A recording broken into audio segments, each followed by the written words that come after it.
Pollution बढ़ रहा है, air quality index 5G speed से आगे जा रहा है। मैं तो ये कहता हूँ कि वो स्मोकिंग करना छोड़ दें। और जहाँ पे पार्टिकुलेट मैटर 22 माइक्रोग्राम के हिसाब से है, तो इसका मतलब एक सिगरेट तो पी रहे हैं, पूरी बॉडी में इन्फ्लामेशन होता है, उसकी वजह से ये एक्टिवेट हो जाता है। उनके लिए भी एक वैक्सीन है, सिंगल्स वैक्सीन, हर्पीज वैक्सीन है 50 साल के ऊपर, वो भी रिकमेंडेड वैक्सीन पेशेंट हमारे पास आते हैं। उसके लिए तो आपको कई चीज़ों का इस्तेमाल करना है, जैसे आपकी इम्यूनिटी स्ट्रॉन्ग होनी चाहिए, रेसिस्टेंट बहुत डेवलप हो रहा है।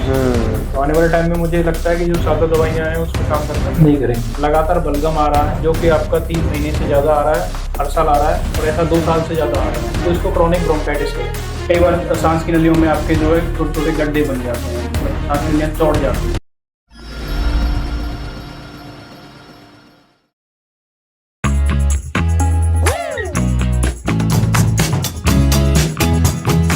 पिछले कुछ महीनों में अगर आप देखें तो इस देश में ना सबसे ज्यादा बातचीत हो रही है वो है पॉल्यूशन के बारे में। पॉल्यूशन बढ़ रहा है तो AQI यानी कि air quality index 5G speed से आगे जा रहा है। अब दिक्कत ये है कि जो आम जनता है वो अब घर में एयर प्यूरिफायर कब तक लगाएगी। एयर प्यूरिफायर भी जवाब देना स्टार्ट कर दिया उन्होंने भी। तो इस पॉल्यूशन की वजह से हो क्या रहा है कि बहुत सारी रेस्पिरेटरी डिसीज हो रही है, जैसे अस्थमा है, ब्रोंकाइटिस है, टीबी है। लोग अपने घरों को छोड़ने के लिए भी मजबूर हो रहे हैं। आज हम उन्हीं के लिए एक खास पॉडकास्ट लेके आए हैं, क्योंकि मेरे साथ मौजूद है chest physician, respiratory disorder specialist doctor Harin Chaudhary. Sir, बहुत बहुत स्वागत है आपका हमारे शो में। नमस्कार, और थैंक यू धन्यवाद। सो मच, आप बिजी रहते हैं पर आपने टाइम दिया। एक अच्छा कॉज है, लोगों को इन्फॉर्मेशन होनी चाहिए इसके बारे में। अच्छा, मैं बिल्कुल बेसिक से स्टार्ट करता हूँ। चेस्ट फिजिशियन में आपका पढ़ रहा था, तो ये चेस्ट फिजिशियन है, रेस्पिरेटरी है आपका, तो इसमें बेसिकली आप डील किस किस से करते हैं? देखिए, चेस्ट फिजिशियन इसको पल्मोनोलॉजिस्ट भी बोलते हैं, जी। रेस्पिरेटरी फिजिशियन भी बोलते हैं। तो जो हम देख मेनली डील करते हैं, फेफड़ों की बीमारी के साथ डील करते हैं। हम्म। फेफड़े हैं, या आपका देखिए गले जो सांस की नली है आपकी, हम्म। जिसको ट्रैकिया कहते हैं, जो गले से लेके फेफड़े तक जुड़ती है, तो ये इस संबंधी जो भी सारी बीमारियां हैं वो हमारे डोमेन में ही आती हैं। इसमें आपकी, जैसे मैं कुछ बता भी देता हूँ जी जी आपको, जी। कुछ इन्फेक्शंस होते हैं, जैसे आपके ट्यूबरकुलोसिस है, निमोनिया है, अपर रेस्पिरेटरी ट्रैक्ट इन्फेक्शन है, लोअर रेस्पिरेटरी ट्रैक्ट इन्फेक्शन है ना। तो इन्फेक्शन इसमें आते हैं। बीच में आपके बहुत सारे वायरल इन्फेक्शन भी होते हैं, जैसे फ्लू है, इन्फ्लुएंजा है, कोविड भी चला था, आपने काफी देखा होगा उस टाइम पे। तो मेन उस टाइम पे तो कोविड ही कोविड सब जगह, हाँ, वो हमें तो सुना ही नहीं रेस्पिरेटरी था। से ही रिलेटेड था पूरा का जी पूरा। जी। उसके बाद कुछ सांस संबंधी समस्याएं होती हैं, जो सांस की नलियों में रुकावट की वजह से पैदा होती हैं। हम्म। इसमें आपका अस्थमा है, जिसको दमा भी कहते हैं, सीओपीडी है, सीओपीडी यानी आपका जो है क्रोनिक ऑब्स्ट्रक्टिव पल्मोनरी डिजीज है, ठीक है, ब्रोंकाइटिस है। कई बार सांस की नलियों में आपके जो है छोटे छोटे गड्ढे बन जाते हैं, मतलब सांस की नलियां चौड़ जाती हैं, उसमें बलगम जमा होने लगता है, तो ब्रोंकिएक्टेसिस वगैरह भी है। उसके बाद आपका जो है कुछ हमारे फेफड़े के बाहर छाती के बीच में एक परत होती है, जिसको प्लूरा भी कहते हैं। हम्म। इसमें कभी कई कबार जो है पानी भर जाता है, जिसको प्लूरल डिफ्यूजन भी कहते हैं, पानी भरना, मवाद पड़ जाता है, हवा भी भर जाती है जब फेफड़ा कमजोर हो जाता है, ठीक है। लंग कैंसर भी है। उसके बाद बहुत से आपने देखे होंगे खर्राटे वाली बीमारियां हैं, हम्म। सोते सोते रात के टाइम उसकी सांस बंद हो गई, तो जिसको हम ऑब्स्ट्रक्टिव स्लीप एपनिया कहते हैं।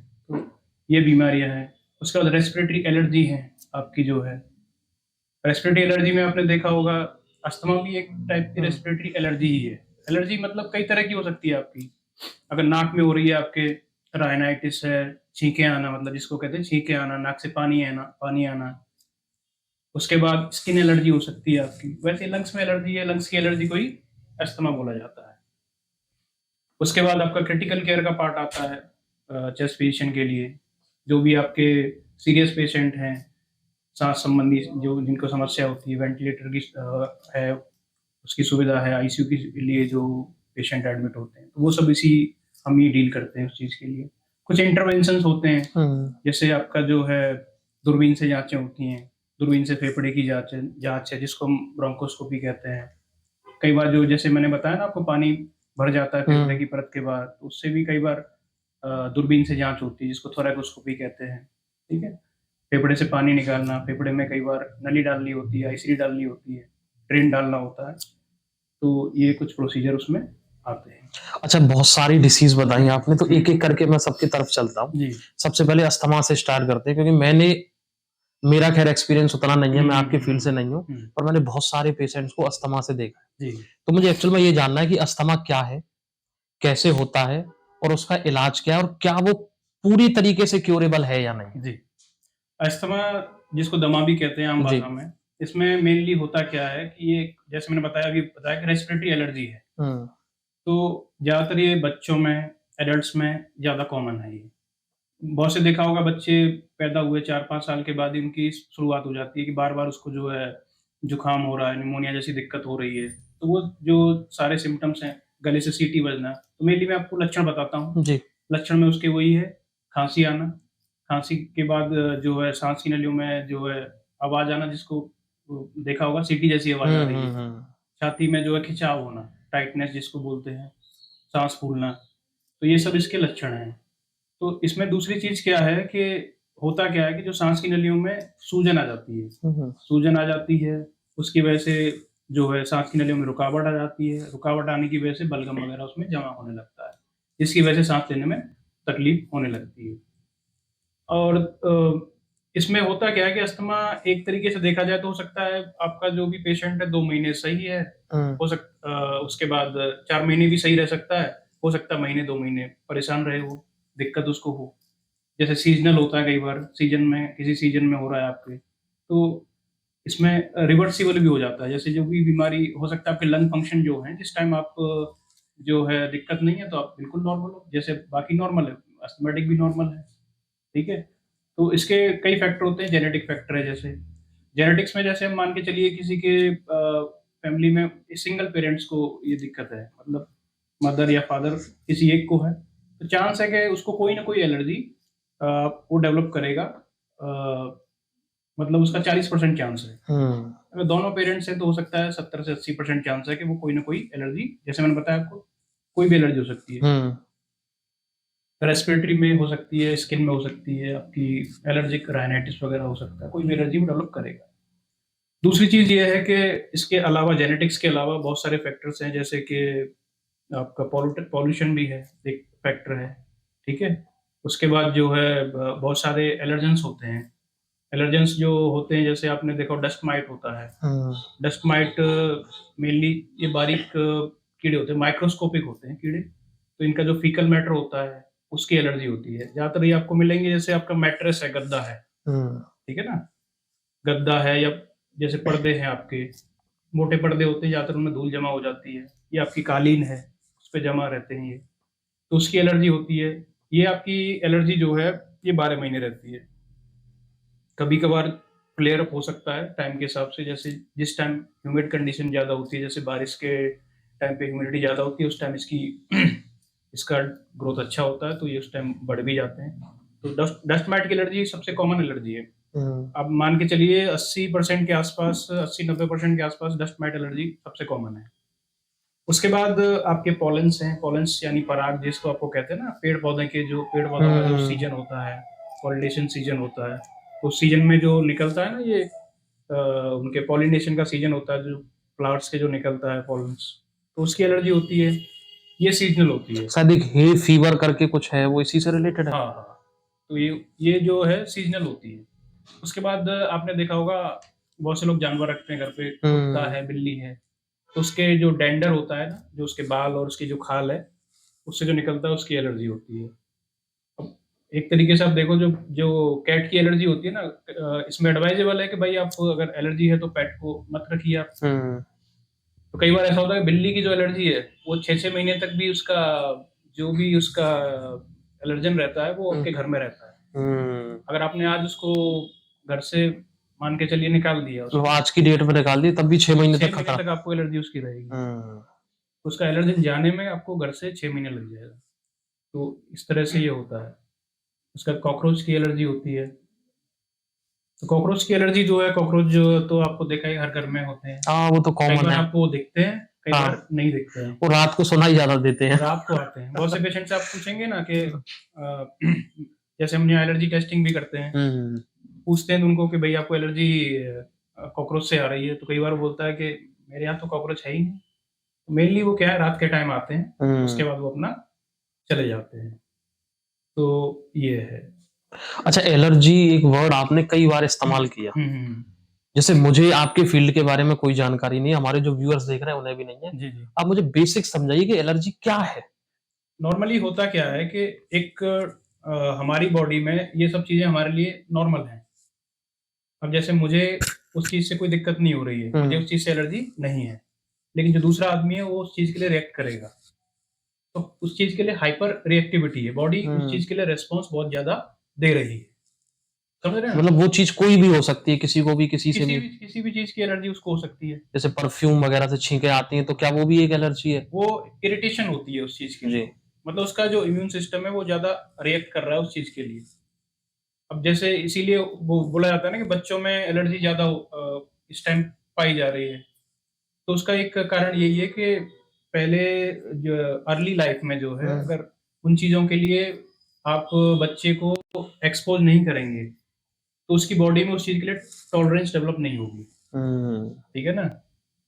अब क्योंकि उसका इम्यून सिस्टम जो उस टाइम पे डेवलप हो रहा होता है, तो वो पहचान लेता है कि हाँ भाई ये मेरी अ, ये चीज मेरे लिए नॉर्मल है। मतलब उसी तरीके से कि फोटो हाँ दिखा दिया जाता है बॉडी को, और हाँ बॉडी उससे सतर्क रहती है। हाँ, कि बहुत कुछ को पता है कि इसके लिए रिएक्ट नहीं करना है, हम्म। कि ये अपनी जानने वाली चीज है। तो इस तरह से, लेकिन अर्ली एक्सपोजर आपका लाइफ में नहीं होता है। हम्म। अर्ली लाइफ मतलब बच्चा जब डेवलप कर रहा होता है, बहुत से होता है ना कई बार कि धूल में मत जाना बच्चे, यहाँ हम्म। मत जाना, इसमें मत सोफेस्टिकेटेड टाइप खेलना। के बच्चे। हाँ, तो इसकी एक हाइजीन हाइपोथेसिस भी है। हम्म। ठीक है ना? तो इसमें उन बच्चों में ये चीजें फिर ज्यादा डेवलप हो जाती हैं, लेटर लाइफ में उनको वो चीजें फौरन लगती हैं, बॉडी को, इम्यून सिस्टम को, तो वो रिएक्ट करता है, तो एलर्जी डेवलप करता है। अच्छा, आपको अपना बचपन याद है? जी मिट्टी में खेले थे आप? बिल्कुल। मैं तो, मेरी पैदाइश ही तो गांव की है, मैं तो जी। बताऊं आपको। तो फोर्थ फिफ्थ क्लास तक तो मैं गाँव में ही रहा हूँ। हाँ, तो वो सिस्टम ही नहीं है एलर्जी डेवलप होने वाला, क्योंकि बॉडी ने पहले ही देखा हुआ है ये सारी चीज। हम्म। अच्छा, दूसरी मैं डिसीज। और एक चीज और मैं बताना जी जी चाहूंगा, जी जी। बहुत से पेशेंट आपको कहेंगे कि भाई मुझे, मैं जब यहाँ रहता हूँ तो हम्म। मुझे कोई दिक्कत नहीं होती है, मैं बेंगलोर चला गया, हम्म। मैं पुणे चला गया, या मैंने यहाँ से अपनी जगह वहां चला गया तो मुझे दिक्कत हो जाती है, मैं यहाँ आता हूँ सही हो जाता हूँ। हम्म। तो उसका भी एक स्पेसिफिक कारण है कि हो सकता है वो जो एलर्जन है वहां पे हो, जहाँ पे आप जा रहे हो हम्म। यहाँ पे ना हो। और हो सकता है कि आप यहाँ रहते रहे हो तो उसके लिए जो भी यहाँ के एलर्जन है उसके लिए आपकी बॉडी ने टॉलरेंस डेवलप कर लिया है, वहाँ के लिए डेवलप नहीं हुआ है। हम्म। मतलब वहां का एनवायरनमेंट सूट नहीं कर रहा है उसे, यहाँ उसके लिए हाँ, तो कोई दिक्कत सूट नहीं। नहीं करने का मतलब वही होता है कि एलर्जन का एलर्जेंस वहां है, यहाँ नहीं है। यहाँ नहीं है। हम्म। कई बार आप बोलते हैं ना कि बच्चों में जो है अचानक से बहुत ज्यादा जैसे बहुत हवा चली, बहुत तेज हवा चलने के बाद में जो है बच्चे को दिक्कत होने लगी। तो मेनली उस टाइम पे भी यही होता है कि एक लार्ज अमाउंट में जो पॉलेंस होते हैं प्लांट्स के, वो हम्म। रिलीज होते हैं। एक नॉर्मली नॉर्मल हवा पे निकल रहे हैं आपके, और ज्यादा तेज हवा चलने पे वो एक साथ लार्ज अमाउंट में निकलते हैं, तो वो बहुत ज्यादा सिक उस टाइम बच्चे को कर देते हैं। पेरेंट को भी कर देते हैं, बड़ों को भी इस चीज की दिक्कत है। तो अच्छा, एलर्जी टेस्ट जो है उसके हम्म। बारे में मुझे बताइए कि कैसे हम पता करेंगे? एलर्जी के लिए जो है टेस्ट जो अवेलेबल हैं, एक तो आपका होता है स्किन टेस्टिंग होता है, इसको स्किन प्रिक टेस्ट कहते हैं। हम्म। स्किन प्रिक टेस्ट में जो है आपकी कुछ नहीं होता है, आपको जो है केमिकल्स होते हैं जिनके लिए एलर्जिन जिनको कहते हैं, उनको आपकी चमड़ी पे लगाया जाता है और हल्का प्रिक किया जाता है। उसके बाद आपका 15 मिनट के बाद उसकी रिस्पॉन्स देखा जाता है। तो जिस चीज़ से पेशेंट को एलर्जी है तो उसके लिए वो रिएक्ट करेगा, शो करेगा। तो एक तो ये टेस्ट होता है आपका। दूसरा एक ब्लड से होता है। ब्लड में भी आप देखेंगे तो मार्केट में कई टेस्ट अवेलेबल हैं। उसमें से भी जो सबसे बेस्ट टेक्निक जो होती है वो इम्यूनोकैप होती है। हम्म। तो कई बार आपने देखा होगा कि ना कि ब्लड टेस्ट किसी ने एलर्जी का कराया है, टमाटर से एलर्जी आ रही है, इससे आ रही है, वो तो बोलता है मुझे तो कोई दिक्कत ही नहीं है, हम्म। ये किस चीज़ की एलर्जी आ रही है। तो उसमें क्रॉस रिएक्शन के चांसेस ज़्यादा होते हैं ब्लड वाले। आपका जो ये स्किन वाला है, ये बेस्ट और सुपीरियर माना जाता है। मतलब एक्यूरेसी चांस इसमें ज्यादा है स्किन वाले जी, में। और आप देख भी सकते हो ना, सामने सामने आप रिएक्शन देख भी सकते हो, पेशेंट देख भी सकता है हाँ भाई ये अच्छा, चीज रिएक्ट कर पेशेंट को रही दिखाते हैं वो? है। हाँ, पेशेंट देख भी सकता है कि ये चीज रिएक्ट कर रही है। हम्म। अच्छा, एवरेजन कॉस्ट क्या पड़ती होगी इन दोनों की, ब्लड वाले की या इसकी, एक एवरेजन? हाँ, एवरेज कॉस्ट मैं बताता हूँ। जो आपका स्किन वाला है ये सस्ता पड़ जाता है, 3000 के आसपास हो जाता है। इसमें से आपके 75 से 80 एलर्जन के लिए हो जाता है। अब ब्लड वाला अगर कराएंगे लगभग उसकी कॉस्ट जो जो मैं टेक करने के लिए तो आपका 3000 से लेके रेंज वेरिएबल है। लेकिन उसमें भी ऐसा है कि जो जो मैंने बताया इम्यूनोकैप टेक्निक का है वो आपको अच्छी किसी ब्रांडेड लैब से कराओगे तो कम से कम आपको 11-12 हजार का पड़ता है। मतलब वो 12 का है फिर भी एक्यूरेसी रेट उतना नहीं है जितना ये 3000 साढ़े हाँ, 3000 वाला तो इसमें दो एडवांटेज हैं कि आपकी जो है सस्ता भी है और ये उससे ज्यादा इफेक्टिव भी है। इफेक्टिव भी है। ब्लड में अभी और भी एडवांसमेंट आया है, कंपोनेंट रिजॉल्व डायग्नोस्टिक होता है। जैसे कि प्रोटीन के लिए कौन सी प्रोटीन एलर्जिक है उसके लिए भी टेस्टिंग हो जाता है। वो आपका और महंगा पड़ता है, वो लगभग मेरे ख्याल से 20,000 के आसपास की टेस्टिंग। मिडिल क्लास से तो बहुत दूर हो गया वो। हाँ हाँ हाँ। तो ये स्किन प्रिक टेस्ट अफोर्डेबल है पेशेंट के लिए।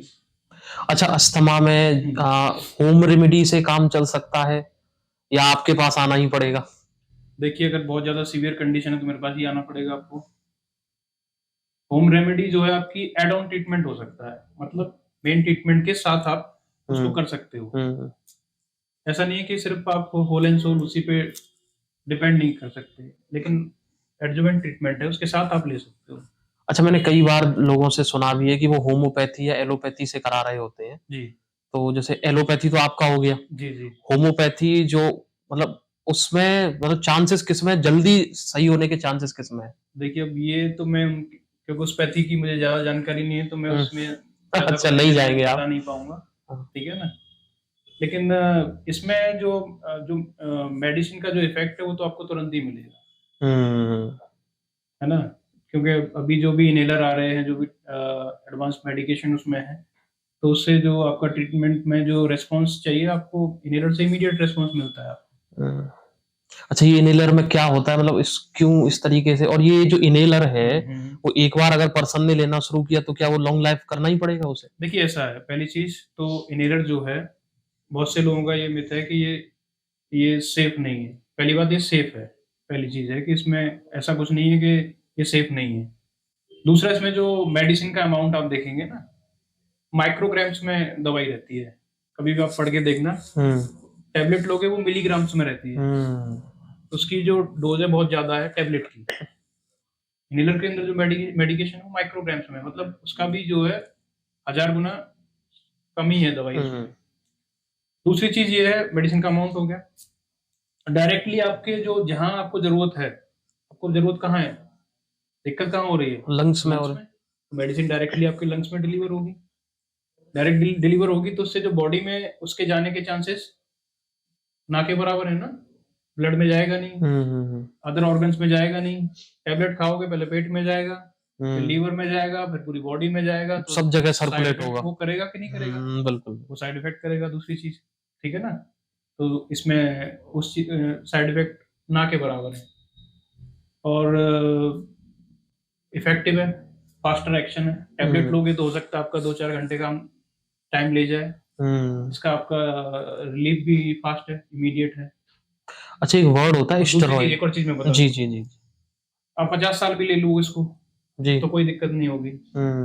आप टैबलेट ले लोगे तो आपका बॉडी इतना लंबा टैबलेट भी नहीं ले सकते आप। हाँ, 50 साल तक कैसे ही टैबलेट पे जिंदा रहेंगे। उस हिसाब से मैं कह रहा हूँ सेफ भी है। अब आपको कोई चमड़ी पे दिक्कत हुई है तो अब क्या करोगे, क्रीम ही लगाओगे ना। हाँ, आई में आई ड्रॉप ही डालोगे, वही ज्यादा इफेक्टिव रहेगा ना। बिल्कुल। सेम वैसे ही है, लंग्स में डायरेक्ट डिलीवरी होनी है तो लंग्स में ज्यादा इफेक्ट उसी का आना है। हाँ, मेडिसिन लेंगे तो वही फिर आपने जो बताया कि स्टमक से फिर इंटेस्टाइन, लिवर और पूरा ब्लड वहां आते आते ही कई घंटे लग जाएंगे। तब तक हो सकता है कि वो अपना असर ज्यादा दिखा दे। टाइम भी लगेगा और दूसरा अदर ऑर्गन्स में भी उसका इफेक्ट जो है साइड इफेक्ट रहेगा। अच्छा, मैं एक स्टेरॉइड की बात कर रहा था कि इन सब ये जो मेडिसिन होती हैं इसमें स्टेरॉइड होता है क्या? मेडिसिन में स्टेरॉइड होता है। इसके कोई साइड इफेक्ट है बॉडी पे? इनहेलर की बात कर रहे हैं आप टैबलेट्स की बात? दोनों में बता दीजिए आप मुझे। देखिए टैबलेट्स में भी बहुत सी कंडीशंस में जब एक्यूट कंडीशन होती है, चाहे एक्यूट अस्थमा का अटैक पड़े या सीओपीडी का अटैक पड़े, तो उस टाइम पे हमें वो देना पड़ता है। लेकिन हम जो ड्यूरेशन देते हैं बहुत कम टाइम के लिए देते हैं, 5 डेज के लिए मैक्स टू मैक्स। किसी किसी को जरूरत है तो आप 7 डेज के लिए भी दे देते हो। तो शॉर्ट टर्म अगर आप यूज कर रहे हो तो उसका कोई ऐसा लॉन्ग टर्म इफेक्ट नहीं है, ठीक है। और जैसे मैंने बताया कि जो मेडिकेशन होती है इनहेलर वाली, इनहेलर में भी आपके 3 तरह की मेडिसिन होती है। एक तो सांस को चौड़ाने वाली दवाई होती है, एक सांस की सूजन कम करने वाली दवाई होती है, ठीक है, जिसमें इनहेल्ड स्टेरॉइड होता है, लेकिन उसका अमाउंट बहुत कम होता है, तो उस हिसाब से उसके जो साइड इफेक्ट होने के चांसेस भी बहुत ज्यादा होते कम होते अच्छा, हैं, कम होते हैं उसके, टैबलेट्स के ज्यादा होते हैं। टैबलेट्स के ज्यादा है। तो टैबलेट अगर आप लंबे समय तक ले लोगे तो आपका शरीर ही खराब हो जाएगा। मतलब ये एक हमारे लिए सीख है व्यूअर्स के लिए जी कि अगर इस तरह की मेडिसिन लेनी है तो प्रॉपर डॉक्टर से लें, मेडिकल से ना लें, बिल्कुल। क्योंकि तो मेडिकल वाला उतना तो नहीं जानता ना जितना आप लोग पढ़ के आए हैं। बिल्कुल आप डॉक्टर की एडवाइस से दवाई लीजिए। हम्म, कई पेशेंट होते हैं डायरेक्टली लेते रहते हैं, कंटिन्यू स्टेरॉइड खा रहे हैं, तो कई बार आते हैं उनका चेहरा सूजा होता है, हम्म, ठीक है, फेस पे स्वेलिंग आ गई होती है, और कई साइड इफेक्ट हैं स्टेरॉइड्स के, आपकी बोन वीक हो जाती है, मसल स्किन में थिन हो जाती है। जैसे आपने देखा हो कई बार बहुत से पेशेंट मेरे पास आते हैं कि ये दबाने से ही देखो यहाँ हल्का स्किन के अंदर हल्की सी ब्लीडिंग हो रही है, तो काफी स्किन पतली हो जाती है। तो ये पेशेंट बहुत लंबे समय से वो चीज ले रहे होते हैं, ओरल स्टेरॉइड ले रहे होते हैं, तो उसका जो ये साइड इफेक्ट। अच्छा, अस्थमा के बाद हम ब्रोंकाइटिस पे आते हैं। जी, तो वही मेरा क्वेश्चन था कि ये कैसे होगी और इसका क्योर क्या है। ब्रोंकाइटिस जो है अगर देखा जाए तो ये आपके सांस की नलियों का सूजन या इन्फ्लामेशन कहेंगे हम। अब ब्रोंकाइटिस जो है आप देखें तो एक्यूट होती है, क्रॉनिक भी होती है। ये थोड़ा और इजी भाषा में समझाएं व्यूअर्स को। हाँ, जो छोटे समय के लिए जो रहती है आपकी, हम्म, जैसे किसी कोई आपको फ्लू हो गया, वायरल हो गया, इन्फेक्शन हो गया, तो उसकी वजह से आपकी जो सूजन वगैरह सांस की नलियों में आती है, वो जिसको हम एक्यूट कहते हैं, जो 10 से 15 दिन में ठीक हो जाती है। एक होता है क्रोनिक ब्रोंकाइटिस। क्रोनिक का मैं मतलब समझा देता हूँ आपको। अगर किसी को लगातार बलगम आ रहा है, जो कि आपका 3 महीने से ज्यादा आ रहा है, हर साल आ रहा है, और ऐसा 2 साल से ज्यादा आ रहा है, तो इसको क्रोनिक ब्रोंकाइटिस कहते हैं। ये एक सीओपीडी का ही टाइप है, जो कि क्रोनिक ऑब्स्ट्रक्टिव पल्मोनरी डिजीज है, उसी का टाइप है ये, ठीक है। तो ये ब्रोंकाइटिस होता है। अच्छा, इसके लिए कैसे टेस्ट है और क्या क्यूरेबल है इसकी चीजें? एक्यूट ब्रोंकाइटिस तो आपके जो कॉज के ऊपर डिपेंड करेगा। कोई अगर आपको हो सकता है कोई इरिटेंट का एक्सपोजर हो गया हो, वायरल इन्फेक्शन हो गया हो, तो वो शॉर्ट टर्म आपका जो उसका ट्रीटमेंट होगा ये ठीक हो जाएगा। क्रोनिक ब्रोंकाइटिस अगर है, वो सीओपीडी का टाइप है, तो उसके लिए आपको जो है जांच के लिए आपके पास जो है पीएफटी की जांच होती है, पल्मोनरी फंक्शन टेस्ट जिसको कहते ये हैं। समझाएं मुझे जरा। हाँ, तो इसमें आपकी जो है सांस की जांच की जाती है, जिससे सांस की नलियों के जो रुकावट है उसकी वो क्षमता को देखा जाता है, कितने लंग्स के अंदर आपके सांस की नलियों में सिकुड़न है, ठीक है। तो वो चीज उस जांच से देखा जाता है, तो ये उसके लिए होता है। दूसरा, दवाई देने के बाद वो सांस की सिकुड़न कितनी कम हो रही है।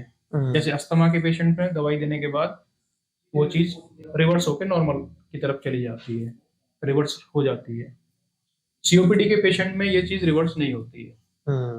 अब सीओपीडी और अस्थमा में मेन यही डिफरेंस है कि सीओपीडी वाला जो पेशेंट है, पहले तो सीओपीडी में आपको बता दूं, जी जी जी, COPD chronic obstructive pulmonary disease बोलते हैं। इसमें सेम वही है, सांस की नलियों में सूजन आ जाती है, इसकी वजह से सांस की नलियों में रुकावट आ जाती है और बलगम जमा होने लगता है। और दूसरी चीज क्या है कि इसमें थोड़ा बहुत लंग्स में डैमेज भी होता है। डैमेज जैसे होता है कि जो सांस की जो हमारे नीचे वाले जो भाग है, मतलब पेरीफेरी वाले भाग हैं, जो उनमें जो धीरे धीरे पतला जो झिल्ली है उनकी पतली होती रहती है। पतली होने के बाद वो एक टाइम के बाद फूलने लगती है, गुब्बारे की तरह, तो उसमें हल्का हल्का हवा जमा होने लगती है, तो ये सीओपीडी होता है। सीओपीडी का जो लक्षण है आपका वही है, सांस फूलना, उसके बाद खांसी आना, बलगम आना, और सांस की नलियों में जो है छाती में जो है दर्द, खिंचाव होना। तो इसमें जो है आपका ये प्रोसेस कंटिन्यू रहता है। कंटिन्यू मतलब उसकी सांस सालों साल फूलेगी। हो सकता है कि इस टाइम ज्यादा हो जाए, लेकिन जैसे अस्थमेटिक पेशेंट का जैसे मैंने बताया कि हो सकता है वो 6 महीने तक कोई दिक्कत नहीं, एकदम नॉर्मल आदमी की तरह जी रहा है, जैसे उसको कोई दिक्कत है ही नहीं, बीमारी ही नहीं है, बीमारी नहीं है।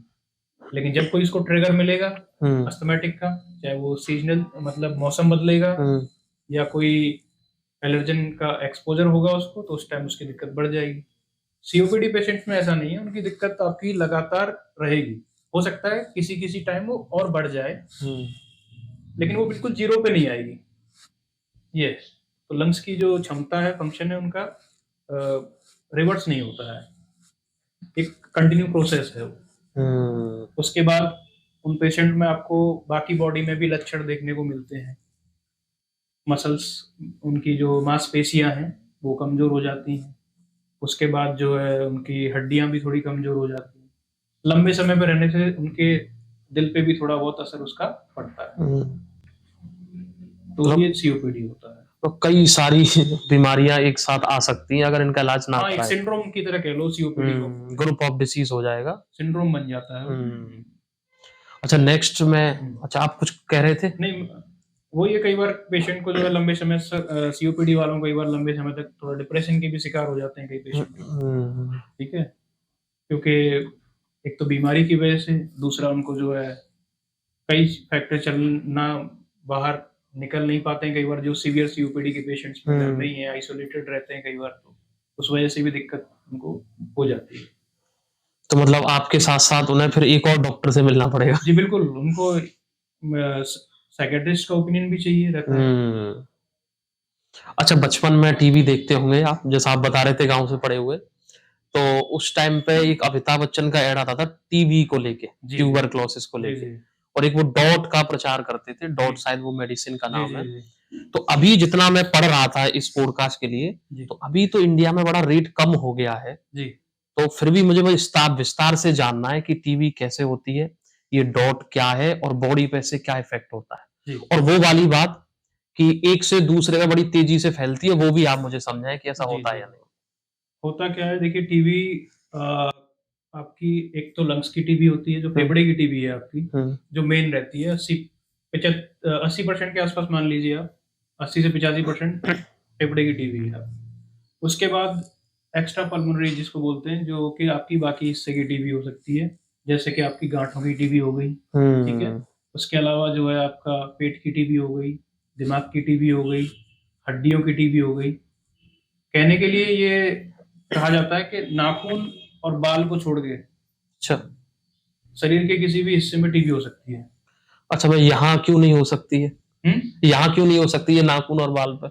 इसमें ये डेड ऑर्गन है ना। अच्छा इसलिए, हाँ डेड ऑर्गन है ना। उसके अलावा बाकी शरीर में कहीं भी हो सकती है, आंखों में भी हो जाती है, कान में भी हो जाती है, गले में भी हो जाती है। कई बार तो ऐसे केसेस भी देखे मैंने जिसके चीक के अंदर टीबी हुई थी। कई बार उसमें लोगों को कंफ्यूजन हुआ कि ये कहीं इसको कैंसर तो नहीं है, लेकिन लास्ट में डायग्नोसिस करने के बाद वो टीबी डायग्नोस हुई। स्किन पे भी टीबी हो जाती है।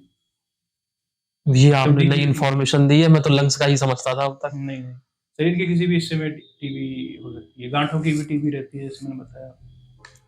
तो ये होता है।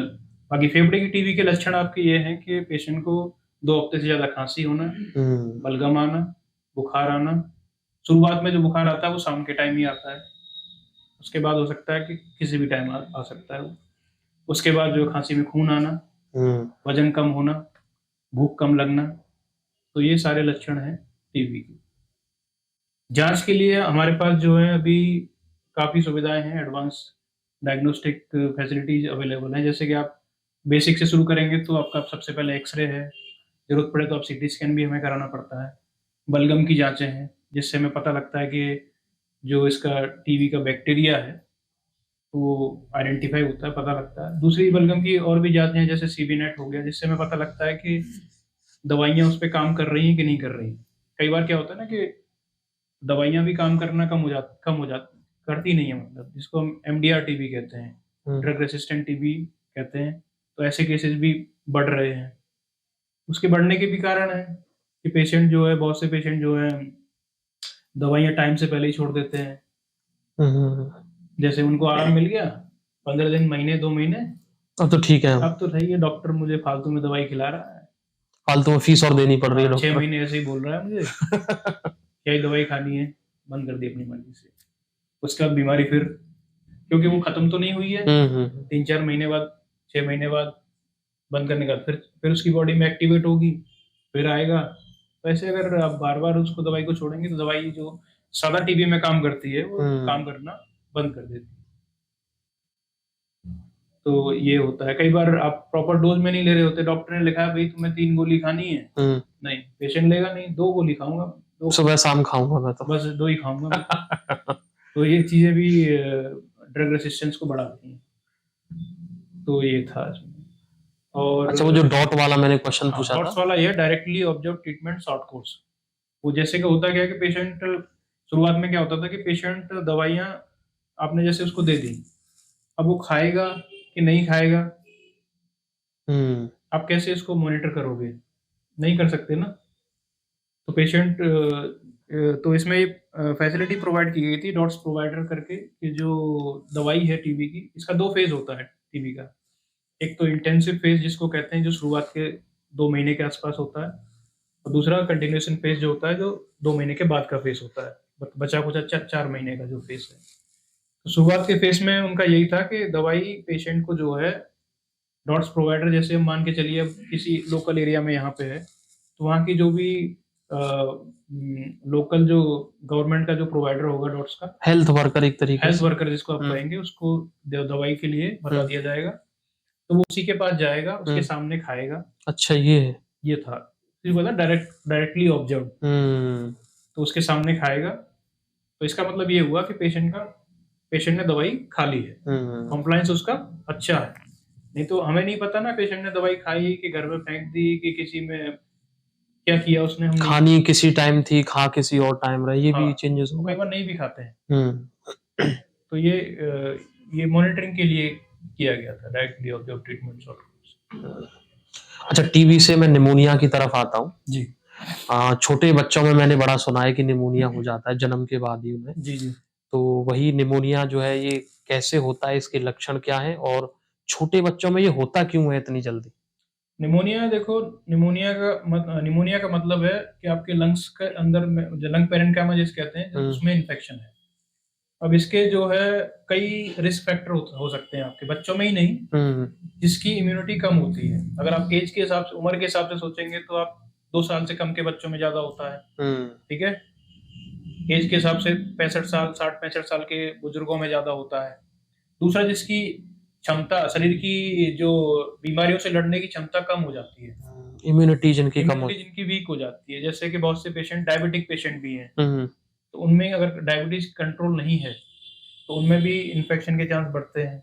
HIV पेशेंट्स हैं, जिनको किडनी का प्रॉब्लम है, किडनी फेल है, लीवर फेल है, ठीक है, उन पेशेंटों में भी निमोनिया या टीबी का इन्फेक्शन, ये रिस्क बढ़ता है उनको, ठीक है। तो ये सारे जो हैं ग्रुप हैं, जो रिस्क फैक्टर्स के लिए ग्रुप हैं। तो इम्यूनिटी की वजह से इनमें ज़्यादा दिक्कत होती है, इसलिए ये जो है इन्फेक्शन बढ़ते हैं, ठीक है। मेन फैक्टर इम्यूनिटी का है। अच्छा, इसके लिए भी टेस्ट आपके लिए ब्लड टेस्ट है, एक्सरे है, ठीक है ना। तो ये सब टेस्ट अवेलेबल हैं, जिससे आप उसको जो है जांच कर सकते हैं। ये तो शायद 10-15 दिन में ठीक हो जाता होगा निमोनिया। तो आपका, हाँ, कुछ तो आपका हफ्ते भर में भी ठीक हो जाती है। बहुत से निमोनिया होते हैं जिनके आउटब्रेक होते हैं, जैसे होता है कि आपका माइकोप्लाज्मा निमोनिया होता है, ये ज्यादातर स्कूल चिल्ड्रन में होता है। इसके आउटब्रेक कभी कभार ही होते हैं, जैसे कि 3-4 साल में, मतलब एक बच्चे को हुआ दूसरे को हो जाएगा, दूसरे को हुआ तीसरे को हो जाएगा। तो ये वॉकिंग निमोनिया की तरह होता है, मतलब पेशेंट को ज्यादा कोई दिक्कत नहीं है, चल फिर रहा है, तो इसके आउटब्रेक होते रहते हैं टाइम टू टाइम, क्योंकि निमोनिया के लिए तो कई बैक्टीरिया, कई वायरसेस रिस्पॉन्सिबल हैं, ठीक है। अच्छा, इसके बाद ना मैं उस पर आता हूँ, कॉमन कोल्ड, जुकाम। हम में से आपको, मुझे हर मौसम में होता है वो। जी जी। तो एक तो ऐसा बोलते हैं, जैसे हमारे जो पेरेंट्स है, कि जुकाम में दवाई नहीं लेनी चाहिए जी। तो पहला तो मेरा ये क्वेश्चन था कि वो सही बात है या गलत है?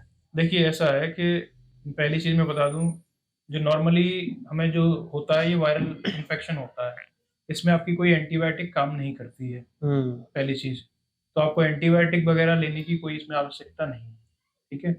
दूसरी चीज, आप सिम्टोमेटिक, आपको सिम्टम्स हो रहे हैं, मान के चलिए खाली जुकाम से आपको कई बार क्या होता है ना, फीवर भी आ रहा होता है, या बहुत सी बॉडी एक हो रहा होता है, तो उस चीज के लिए आप सपोर्टिव मेडिसिन ले सकते हो, बाकी एंटीबायोटिक का उसमें कोई रोल नहीं है। तो एंटीवायरल लेनी पड़ेगी हमें। वायरल की भी जरूरत नहीं है, वो अपने आप ठीक हो जाएगा। अच्छा, कॉमन कोल्ड खुद से ठीक हो जाएगा। तो ये बात बिल्कुल ठीक है जो हमारे पेरेंट्स बोला जी करते हैं। अच्छा, जो मेडिसिन ले लेते हैं, जैसे मान लो कोई पर्सन है, जैसे साल में 3 से 4 बार उसे कॉमन कोल्ड हुआ जी और उसने हर बार वही 5-5 दिन की 20 दिन लगातार दवाइयाँ खा ली साल में। जी।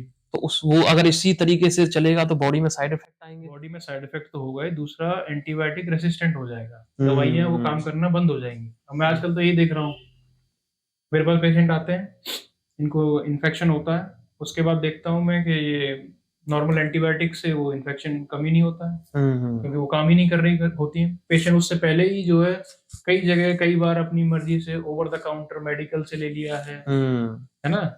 कई बार डॉक्टर से भी लिया होगा उसने, डॉक्टर की सलाह से भी लिया होगा, कई बार आजकल अपनी चैट मर्जी से भी जीपीटी से भी ले लेते हैं। हैं? चैट जीपीटी या गूगल से भी हाँ, ले हाँ, लेते हैं उससे भी आजकल। ले लेते हैं, तो अपनी मर्जी से भी लिया होता है। तो हाँ। मेन कंसर्न ये है कि एंटीबायोटिक का रेसिस्टेंट बहुत डेवलप हो रहा है उसकी वजह से। हुँ। तो आने वाले टाइम में मुझे लगता है कि जो सादा दवाइयाँ हैं उस पे काम करना नहीं करेंगी। अच्छा, जुकाम हमेशा वायरस से ही होता है या बैक्टीरिया से भी हो सकता है? ये बहुत अच्छी सवाल आपने किया। कई बार क्या होता है, बहुत से केसेस में पोस्ट वायरल निमोनिया डेवलप होता है। मतलब पहले उसको वायरल हुआ, वायरल के बाद अगर बहुत लंबा ही चला है वो, मतलब बहुत से केसेज होते हैं जिनमें हो जाता है, तो पोस्ट वायरल निमोनिया डेवलप हो जाता है वो, लेकिन बहुत ही ऐसा उसके ज़्यादा केसेज ऐसे नहीं है। तो वो बैक्टीरियल भी हो जाता है कई बार, सेकेंडरी बैक्टीरियल इन्फेक्शन भी उसमें हो जाता है। हुँ। ठीक है? अच्छा, आप लोग देख के मतलब कैसे पता करते हैं कि ये जो सामने वाला पेशेंट है, हाँ, इसको बैक्टीरियल है या वायरल है?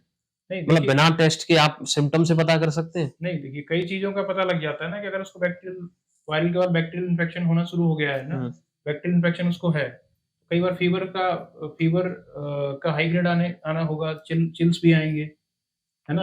अगर सिंपल फ्लू हुआ है तो उसमें हो सकता है आपका माइल्ड फीवर ही रहेगा, उसमें बहुत ज़्यादा सीवियर फीवर आएगा। हुँ। दूसरा बलगम उसका ज़्यादा बनने लगेगा, बलगम पीला आने लगेगा। तो ये सब सिम्पटम से भी आप एक आइडिया लगा सकते हो। अच्छा, मान लीजिए अभी जैसे ये जो अभी सीज़न चल रहा है ये ठंड का है। हुँ, इसी समय मान लीजिए अभी आज ही के टाइम पे किसी बच्चे का जन्म हुआ है, हुँ, तो ये बड़ा क्रिटिकल टाइम है उसके लिए। बिल्कुल। तो हो सकता है उसे 1 बार या 2 हफ्ते बाद फिर से जुकाम हो, फिर से जुकाम हो, हुँ। ऐसा पॉसिबल है? तो उस केस में बार-बार डॉक्टर के पास जाना है या थोड़ा-सा अगर वेट करना है? देखिए, अगर छोटा बच्चा है, हुँ, न्यूबॉर्न है, तो उसको डॉक्टर की ऑब्जर्वेशन में रहना मेरे हिसाब से तो एडवाइजेबल है। हुँ।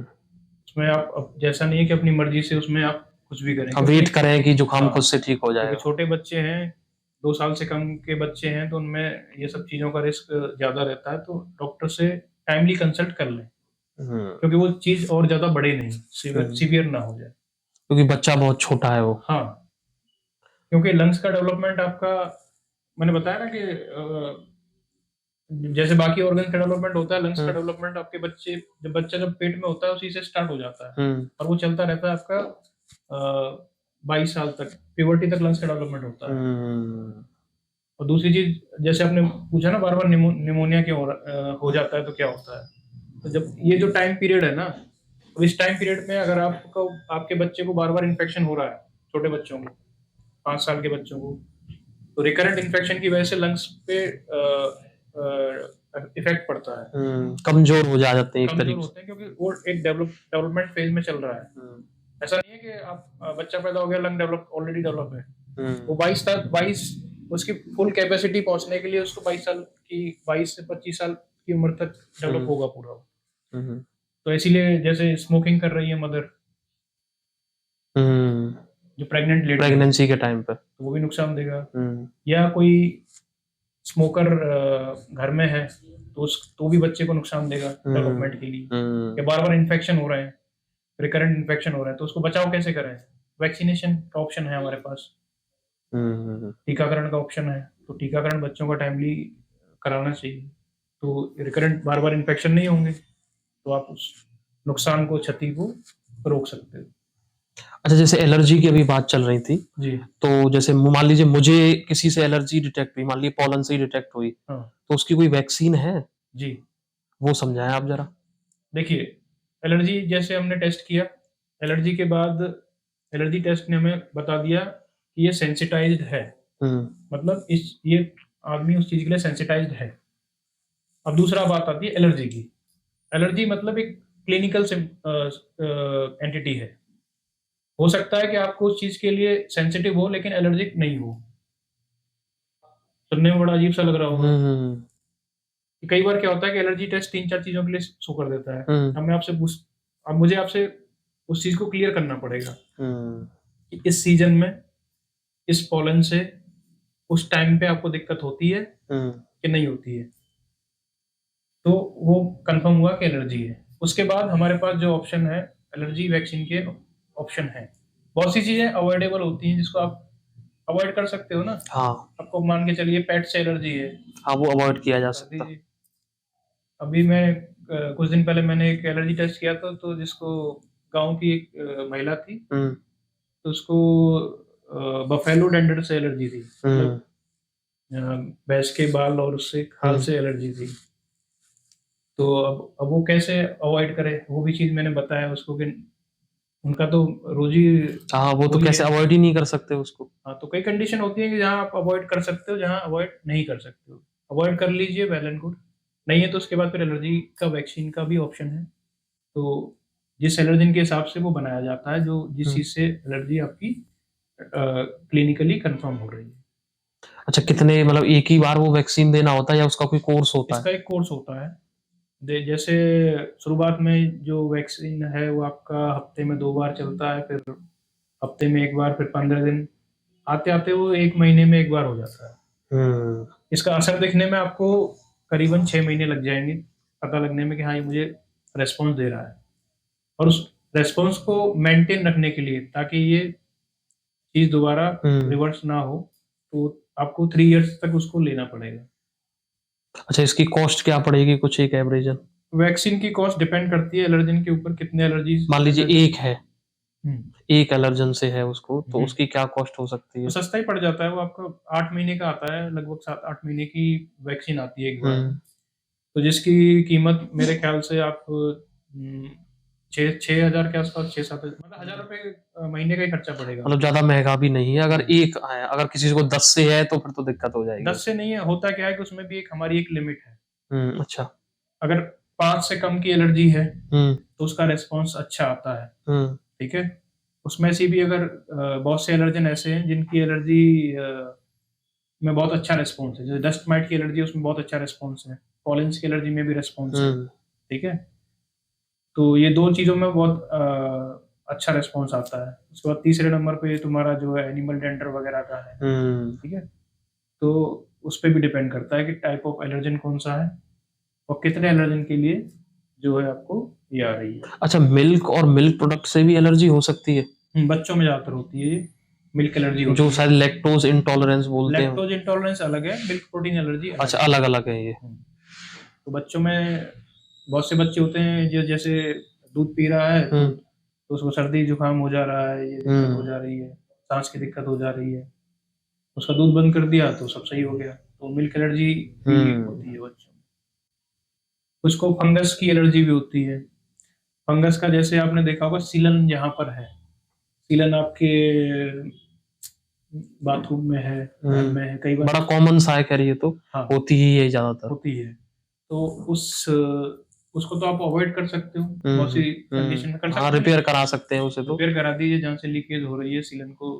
कोशिश करिए कि सीलन कम रहे। हम्म ठीक है ना। तो वो फंगस, क्योंकि वहाँ फंगस डेवलप करता है, वो एलर्जी करता है। हम्म तो ये अच्छा, मान लीजिए कि किसी पर्सन को, अभी आप देख ही रहे हैं मेट्रोपॉलिटिशियन में जो सिटीज है उनका क्या हाल है, तो यहाँ से अगर कोई वहां मूव कर रहा है तो उसे क्या प्रिकॉशंस लेने पड़ेंगे? पहली बात तो वहाँ मूव कर ही क्यों रहा नहीं, मान है। लीजिए कि वर्क है उसका, मजबूरी है करना। ठीक है, पहली चीज तो क्या है कि अब आप देख ही रहे हो कि वहाँ का एक यूआई बहुत बड़ा हुआ है। हम्म ठीक है। तो जो भी पार्टिकुलेट मैटर वहाँ पर अभी हैं, अब सुना होगा आपने PM 2.5, हम्म PM 10। तो PM 2.5 मतलब पार्टिकुलेट मैटर बहुत छोटा है वो। हम्म बहुत छोटा पार्टिकल है, यानी जो आपके नोज को क्रॉस करते हुए, लंग्स को भी क्रॉस करते हुए ब्लड में जाता है। हम्म तो ब्लड में जाता है तो वो सिर्फ आपके जो है लंग्स को ही नुकसान नहीं देगा, आपके जहाँ भी जाएगा ब्लड में, जो जिस ऑर्गन में जाएगा, चाहे वो ब्रेन है, चाहे किडनी है, चाहे लीवर है, चाहे कहीं भी जाएगा, वहाँ नुकसान देगा वो।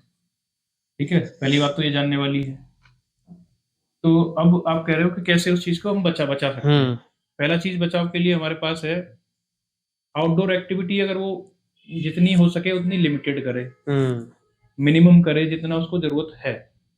हो सकता है ना कई बार हमें अवॉइड कर सकते हैं, फालतू ना घूमे। ना घूमे। हाँ, अगर जा रहे हो हम्म, तो दूसरी चीज है आप मास्क लगा के जाइए। हम्म, मास्क में भी आपका जो है N95 मास्क है, आप सादा मास्क भी यूज किया होगा, कपड़े का भी है, हम्म, और तुम्हारा जो है सर्जिकल मास्क है, लेकिन वो उतने इफेक्टिव नहीं है, उतने इफेक्टिव नहीं है।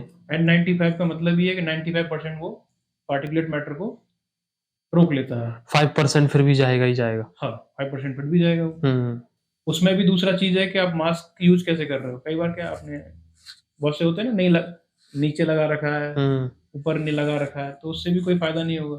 प्रॉपर सील होना चाहिए। हम्म, नहीं, समझ रहे हो ना, बाहर की एयर ना जाए ना उसमें, तभी वो इफेक्टिव है। तो पहला तो आप एक काम ये कर सकते हो, बाहर जा रहे हो तो। दूसरा चीज क्या है, जैसे आप फिजिकल एक्टिविटी मैंने बताया ना कि बहुत कम करिए, क्योंकि जब आप सांस लेते हो हम्म, या एक्सर्शन करते हो, मतलब कहने का मतलब है कि आउटडोर एक्सरसाइज वगैरह भी ना करें। क्योंकि वो एनवायरनमेंट अच्छा नहीं है। हाँ, क्योंकि नहीं होता क्या है कि मैं सांस ले रहा हूँ, आप सांस ले रहे हो, हम्म, हम एक नॉर्मल, हमारा जो सांस लेने का जो गति है बहुत नॉर्मल है, हम्म, 16 के आसपास हम ले रहे होंगे। जो हम हवा जो जा रही है हमारे अंदर वो भी नॉर्मल जा रही है। हम्म, अब मान के चलो मैं दौड़ने लगूं, क्या होगा फिर? तो मेरी सांस की गति बढ़ेगी ना, हम्म, तो मैं जो भी डस्ट पार्टिकल और ज्यादा इनहेल करूंगा, कई गुना ज्यादा इनहेल करूंगा। कई ज्यादा इनहेल करूंगा। दूसरा, नाक की जगह कई बार मैं मुंह से सांस लूंगा, क्योंकि मुझे अपनी कैपेसिटी के लिए वो ऑक्सीजन लेनी है। ऑक्सीजन ज्यादा तो चाहिए जो उसे। हमारा जो नॉर्मल फिल्टर मैकेनिज्म है, नाक से सांस जाती है तो हम्म, फिल्टर करके जाती है ना, हम्म, मुंह से फिर डायरेक्टली जाएगी वो अंदर, और हम्म, ज्यादा नुकसान करेगी। तो फिजिकल एक्टिविटी कम करें, ना के बराबर ही करें। दूसरी चीज, अब आप घर पे हो, वहां हो, अब अंदर हो तो आप के पास दो ऑप्शन है। पहली चीज तो आप जो है, अगर आप पैसा है कुछ है तो मतलब अफोर्डेबल है फिल्टर के लिए, एयर एयर प्यूरिफायर। प्योरीफायर के लिए, तो वो आप लगा सकते हैं। ठीक है ना, उसमें भी जो है आप वो तभी तक असर करेगा जब तक आप अंदर हो, है ना। काम के लिए बाहर तो जाना ही है आपको। काम के लिए आपको बाहर जाना ही है। अब एयर प्योरीफायर में भी बहुत सी चीजें होती हैं, सस्ते भी आ रहे हैं, महंगे भी आ रहे हैं, क्वालिटी कैसी है उनकी उस पर भी डिपेंड करता है ना। तो साइज के हिसाब से बराबर हुआ आपका, जैसे कई बार देखा होगा ना, साइज भी उस पर मेंशन होता है कि इस एरिया के लिए ये सफिशिएंट है, जैसे CADR वैल्यू जिसको कहते हैं, है ना, क्लीन एयर डिलीवरी रेट। तो जो भी आपका एरिया है उसका 2/3 होना चाहिए, ज्यादातर उन पर मेंशन भी किया होता है। उसके बाद दूसरा चीज है उसका हेपा फिल्टर, जो मेन उसकी जान है, वो होना चाहिए आपका सही। कई बार क्या होता है ना कि हेपा टाइप है, हेपा ये है, प्रॉपर हेपा फिल्टर होना चाहिए। मिलावट तो आजकल हर जगह है।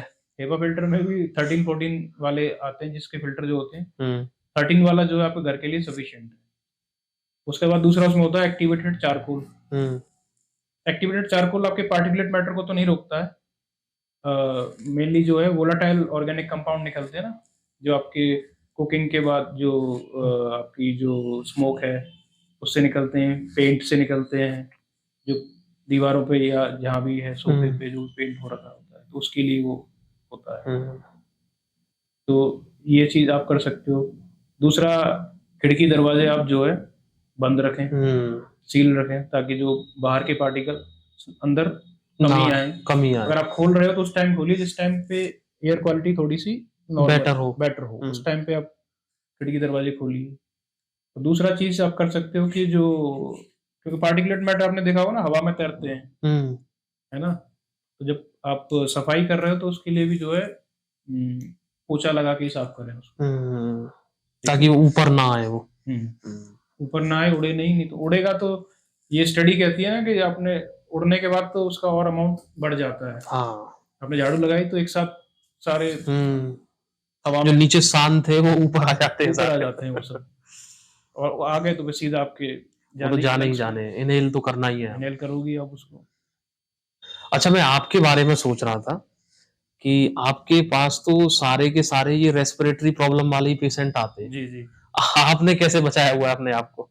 देखिए कई चीजें इसमें मायने रखती हैं। जैसे इन्फेक्शियस पेशेंट हमारे पास आते हैं, उसके लिए तो आपको कई चीज़ों का इस्तेमाल करना है, जैसे आपकी इम्यूनिटी स्ट्रांग होनी चाहिए, ठीक है ना? आपकी डाइट अच्छी होनी चाहिए, एक्सरसाइज़ होनी चाहिए, ठीक है? तो ये सब चीज़ें ही आपको बचाती हैं। हुँ, और दूसरा, आप कॉन्टैक्ट टाइम इन्फेक्शियस पेशेंट के साथ थोड़ा कम रखें, हुँ। ठीक है? तो उस चीज़ से भी जो है इन्फेक्शन से आप बच सकते हो। मास्क वगैरह लगाना, मास्क पेशेंट को लगाइए, लगाना, आपको भी बिल्कुल लगाना। पेशेंट को हम मास्क लगाने के लिए देते हैं। हुँ, सोर्स ऑफ इन्फेक्शन है पेशेंट, हुँ, हुँ, हुँ। वो मास्क लगाएगा, तो आपके एनवायरनमेंट में वो कफिंग की वजह से जाने के चांसेस कम है। हुँ, और स्टाफ भी लगाए, डॉक्टर भी लगाए, तो ये सब हुँ। चीज़ों से आप बच सकते हो। दूसरा, आप एक्सरसाइज करिए, हेल्दी रहिए, वो तो डाइट मेन ही अच्छी है। रखिए, तो इम्यूनिटी आपकी बेटर रहेगी, वो तो हुँ, मेन है। हुँ। वो तो आपको करना ही पड़ेगा। वो तो करना ही पड़ेगा। अच्छा, मैं स्मोकिंग पे आता हूँ। जी, जैसे मान लीजिए एक मैं स्मोक कर रहा हूँ, तो जी। मुझे क्या इफ़ेक्ट है और आप जो मेरे साथ हर समय रह रहे हैं, आपको क्या इफ़ेक्ट है? अब देखिए स्मोकिंग, अब जैसे आपने बताया ना कि स्मोकिंग के भी कई टाइप होते हैं। जैसे आपने स्मोक किया, कोई भी चीज़ स्मोक हुँ, किया आपने, सिगरेट, बीड़ी, हुँ, हुक्का, कुछ भी रहा। एक तो आप खुद स्मोक कर रहे हो, हुँ, ठीक है? जो मेन स्ट्रीम स्मोक है। एक जहाँ से वो जल रही है, वहाँ से उसका धुआँ निकल रहा है, वो साइड स्ट्रीम स्मोक है। तो जब जो मैं ले रहा हूँ, वो प्राइमरी स्मोक है। हो सकता है कुछ हद तक मैं, हो सकता है सिगरेट पी रहा हूँ तो फ़िल्टर लगा के ले रहा हूँ, हुँ, तो फ़िल्टर की वजह से मुझे उसका असर थोड़ा-सा कम हो सकता है। हुँ, लेकिन जो साइड स्ट्रीम से निकल रही है ना, हुँ। उसमें तो फ़िल्टर नहीं है, वो उससे भी ज़्यादा हाँ, हाँ, नुकसानदायक है। खतरनाक है वो तो। वो सेकेंडरी स्मोक हो गई तुम्हारी। और कई बार क्या होता है, तीसरा चीज़ होता है, जब ये पार्टिकल सेटल हो जाते हैं आपके हुँ, हुँ, सोफ़े के ऊपर, आपके बेड के ऊपर, ये टर्शरी स्मोक हो जाता है, तो उसके रेसिड्यू हैं। हुँ। प्राइमरी, फिर सेकेंडरी, फिर टर्चरी। फिर टर्शरी। तो ये खतरा उतना ही है, जो पैसिव स्मोकिंग आप कह रहे हो, वो हुँ। खतरा उसको भी उतना ही है जो उसके सामने पी रहा मतलब है। घर में अगर एक स्मोक कर रहा है, तो पूरी फैमिली को खतरा है वो। बिल्कुल खतरा है, बच्चों को खतरा है, हुँ, ठीक है? क्योंकि इसके पार्टिकल जो आप देखोगे ना, जब जैसे स्मोक किया तो ये 4 से 6, 4 फीट के आसपास ये उड़ते हैं। हुँ, और बच्चों की हाइट कितनी होती है? लगभग उतनी होती है। हुँ, हुँ, बड़ा तो भी थोड़ा हो सकता है, थोड़ी हाइट पे हो, तो बच्चों को ज़्यादा एक्सपोज़र है उसका। हुँ। उसके बाद जब वो सेटल हो जाते हैं, तो बच्चे खेल रहे होते हैं, छोटे-छोटे बच्चे, तो हाँ। छोटा बच्चा फ्लोर पे खेल रहा होता है, फ्लोर पे सेटल्ड है वो टर्शी पार्टिकल्स, वहाँ टर्शरी से स्मोक। आएँगे वो उसके अंदर। तो वो जितना उसके लिए खतरनाक है, उतना उसके लिए भी खतरनाक पूरी है। फैमिली खतरे में है। और दूसरा, प्रेगनेंसी अगर है, हुँ। तो अब तो जो बच्चा पैदा भी नहीं हुआ उसके लिए भी खतरा है ना? तो ये हर किसी के लिए खतरनाक है। अच्छा, ऐसा कोई पेशेंट आया आपके पास जैसे घर में पूजा करते समय अगरबत्ती, हुँ, धूपबत्ती जलाते हैं, उससे भी कुछ कल ही आए थे पंडित जी हमारे पास। मुझे किस्सा सुनाएँ ज़रा वो? वो पंडित जी आए थे, वो पंडित जी नहीं है वो, है तो यंग ही बच्चा है, हुँ, हुँ, यंग मतलब होगा 25 साल का, हुँ, लेकिन वो ये सब पूजा वगैरह ज़्यादा करता है। हुँ, और हो सकता है मंदिर में ही रहता है, वही काम करता है। हुँ, तो वो उसका कहना है, वो भी अस्थमैटिक है, तो उसका हुँ, कहना है कि मैं पूजा करता हूँ तो ये दिक्कतें बढ़ जाती हैं उसकी, हुँ, सारी दिक्कतें। तो उसके बाद जो है फिर उसकी वो जो सब चीज़ें हमने कम करवाई हैं। हुँ, क्योंकि उसमें भी काफ़ी, आप देखते हो, पार्टिकुलेट मैटर है, हुँ, स्मोक है, काफ़ी चीज़ें उसमें निकलती हैं। तो अब वो बेटर है, उसने सब बंद कर दिया। मैंने कहा सिर्फ़ आप जो है दिया जलाइए, हुँ। पूजा करनी है तो कम से मन से कम पूजा कीजिए, मन से अगरबत्ती से करिए। अगरबत्ती, ये थोड़ा अवॉइड धूप-बत्ती, करें इन सबको। हवन, हुँ, ये नुकसान देगा, आपके लिए नुकसान हुँ, देगा। तो ये बंद कर दिया उसने फिर। हुँ। अच्छा, मैं आपकी पर्सनल लाइफ़ पे चलता हूँ। हुँ। थोड़ा दर्शकों को भी लाइट फ़ील कराते हैं हम लोग। स्कूलिंग के दिन याद है आपको? स्कूलिंग कितनी याद है? बचपन से अब तक मैं बताऊँ पूरा? हाँ, हाँ, बिल्कुल, बिल्कुल। मुझे इसमें ये और बताइएगा कि मार कब-कब पड़ी है आप पे? मार देखिए बचपन में पड़ती थी। बताइए ज़रा एक आध क्योंकि किस्सा मैं, कोई। शुरुआत मेरी जो है गाँव से ही हुई थी, तो हुँ, मैं हुँ। गाँव के स्कूल में ही पढ़ता था। तो जो है उस टाइम पे थोड़ा मैथ के टीचर जो थे, थोड़ा वो जो है हुँ। थोड़े खतरनाक थे। तो उनका ऐसा डर था, खौफ जिसको हुँ। कहते हैं ना, कि बहुत से बच्चे तो पेशाब भी कर देते थे।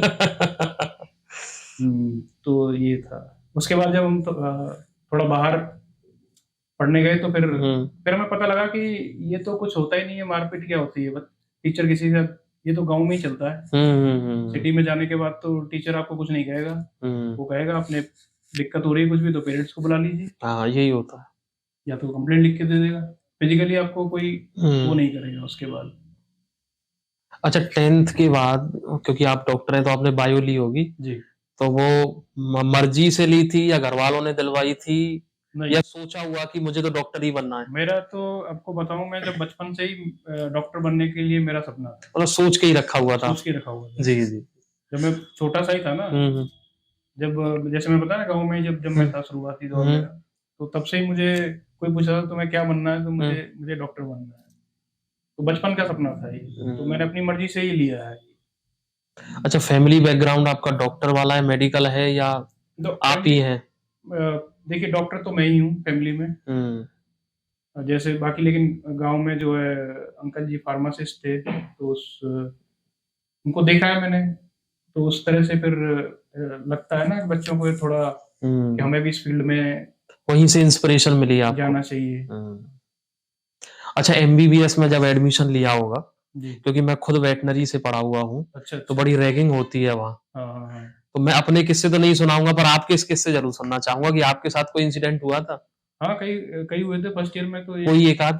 फर्स्ट ईयर में तो ये होता था कि जैसे रात के टाइम वो लोग बुला लेते थे हमको, रात के टाइम 11-12 बजे आप सो रहे हो, फिर खड़ा कर लेंगे वो आपको, फिर उसके बाद डांस कराएंगे, अगर गलती से कोई हंस दिया तो बस उसको फिर उसकी क्लास लग जानी है, उसको जाके जाके ब्रश करके आओ, उसके बाद चम्मच लेके, ये बाल्टी रखी है ना, चम्मच लेके इस बाल्टी में पानी भरते रहो पनिशमेंट के तौर पे। तो काफी एक्सपीरियंस था मेरे ख्याल से, हमारे 1-2 साल के बाद ही वो चीजें बहुत कम होना शुरू हो गई थी। हाँ, 1 महीने तक तो मैंने भी सफर किया था वेटनरी में। वो 4-4 घंटे तक मुर्गा बनाते थे हमें रात को, और रीजन भी नहीं बताते थे कि क्या है, बस बन जाओ, तो बने हुए हैं, तो बने हुए हैं बस। कई बार क्या होता है कि एक हेल्दी, ये चीज तो अच्छी लगती है, हाँ, कई बार बहुत ज्यादा सीवियर हो जाए तो बहुत से केसेस भी होते हैं ना, काफी सारे केसेस होते हैं। तो वो चीज ठीक नहीं है, लेकिन हेल्दी वे में अगर आपका इंट्रोडक्शन हो रहा है सीनियर के साथ, जूनियर के साथ, वही वहाँ इंट्रोडक्शन होता था, आप पूरी बोलते रहिए, कहीं भी सीनियर आपको मिल जाएंगे, मैच में मिल रहे हैं, आप खाना खा रहे हैं, पहले पूरी कहानी सुनाइए उनको। एक तो वो भी याद होगा ना कि आंखों में आंखें डाल के देखना नहीं है सीनियर, आंखों में आंखें डाल के नहीं देखना है, झुक के चलना है, गलती से किसी ने जीन्स पहन लिया फर्स्ट ईयर में सयामत आ जाएगी तो उसकी, समझ रहे हो ना, हाँ, जीन्स तो उनको देखना ही नहीं चाहिए कि इसने जीन्स पहन रखा है, फॉर्मल ड्रेस पूरा। वैसे मैं भी मानता हूँ कि वो ठीक ही था, एक एटिकेट सिखाने के लिए।